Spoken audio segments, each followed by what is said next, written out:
নমস্কাৰ বন্ধুসকল, আজি আমি এই ভিডিঅ'টোৰ যোগেদি আলোচনা কৰিম এছাম পুলিচ, APDCL, মেডিকেল আৰু অন্য পৰীক্ষাসমূহৰ বাবে লাগতিয়াল কেইটামান প্ৰশ্ন আৰু উত্তৰ। হয় বন্ধুসকল, কেইটামান মই লাগতিয়াল প্ৰশ্ন লৈ আহিছোঁ আৰু সেই প্ৰশ্নকেইটা আজি আপোনালোকৰ আগত আলোচনা কৰিম। তাৰ বাবে আপুনি মোৰ ভিডিঅ'টো প্ৰথমৰ পৰা শেষলৈকে চাই থাকক আৰু যদি চেনেলটো ছাবস্ক্ৰাইব কৰা নাই এতিয়াই ছাবস্ক্ৰাইব কৰি লওক আৰু লগতে ঘণ্টা বটনটো দবাই দিব যাতে মই দিয়া আপডেটবিলাক আপোনালোকে আগতীয়াকৈ লাভ কৰে।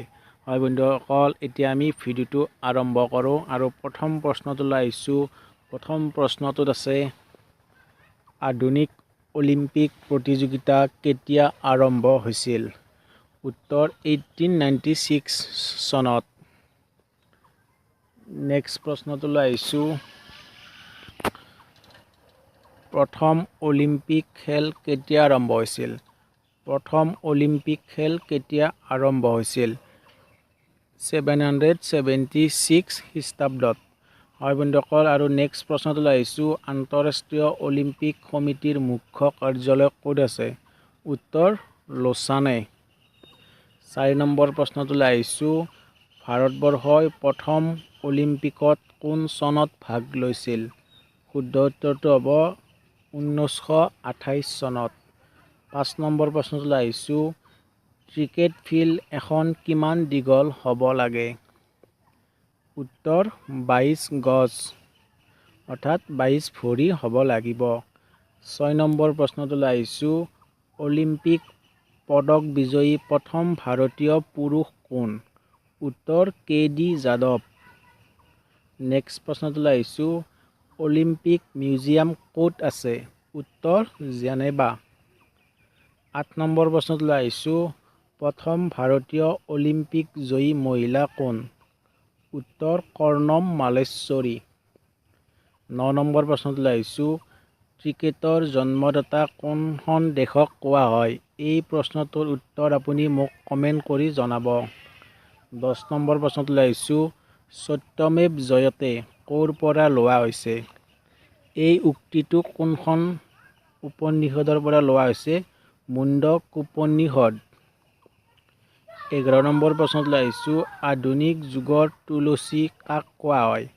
আধুনিক যুগৰ তুলসী কাক কোৱা হয়? উত্তৰ মেথিলীচৰণ গুপ্তক। 12 নম্বৰ প্ৰশ্নটোলৈ আহিছোঁ। সংস্কৃত ব্যাকৰণৰ জনক কাক কোৱা হয়? উত্তৰ পাণিনি। এই পাণিনি সংস্কৃত ব্যাকৰণখন ৰচনা কৰিছিল। 13 নম্বৰ প্ৰশ্নটোলৈ আহিছোঁ। সংসাৰৰ সকলোতকৈ ডাঙৰ মহাকাব্য কোনখন? উত্তৰ মহাভাৰত। 14 নম্বৰ প্ৰশ্নটোলৈ আহিছোঁ। হিন্দী বিষয়ত প্ৰথম জ্ঞানপীঠ পুৰস্কাৰ কাক প্ৰদান কৰা হৈছিল? উত্তৰ সুমিত্ৰা নন্দন পন্ত। হয় বন্ধুসকল, এনেকুৱা প্ৰশ্ন বহুত দৰকাৰী, আগতেও আহিছে আৰু পিছলৈকে আহি থাকিব। 15 নম্বৰ প্ৰশ্নটোলৈ আহিছোঁ। ভাৰতীয় সংবিধানৰ অনুচ্ছেদ 356ৰ সম্বন্ধ কাৰ লগত আছে? শুদ্ধ উত্তৰটো হ'ব ৰাষ্ট্ৰপতি শাসনৰ লগত। 16 নম্বৰ প্ৰশ্নটোলৈ আহিছোঁ। মোগলৰ বিৰুদ্ধে আহোমৰ প্ৰথম যুদ্ধখন ক'ত হৈছিল? উত্তৰ ইটাখুলিত। ইটাখুলিত আহোম আৰু মোগলৰ প্ৰথম যুদ্ধখন হৈছিল। 17 নম্বৰ প্ৰশ্নটোলৈ আহিছোঁ। পশ্চিমবংগৰ ৰাজধানী কি? উত্তৰ কলকাতা। 18 নম্বৰ প্ৰশ্নটোলৈ আহিছোঁ। আহোমৰ প্ৰথম বৰবৰুৱা কোন আছিল? উত্তৰ মোমাই তামুলী। 19 নম্বৰ প্ৰশ্নটোলৈ আহিছোঁ।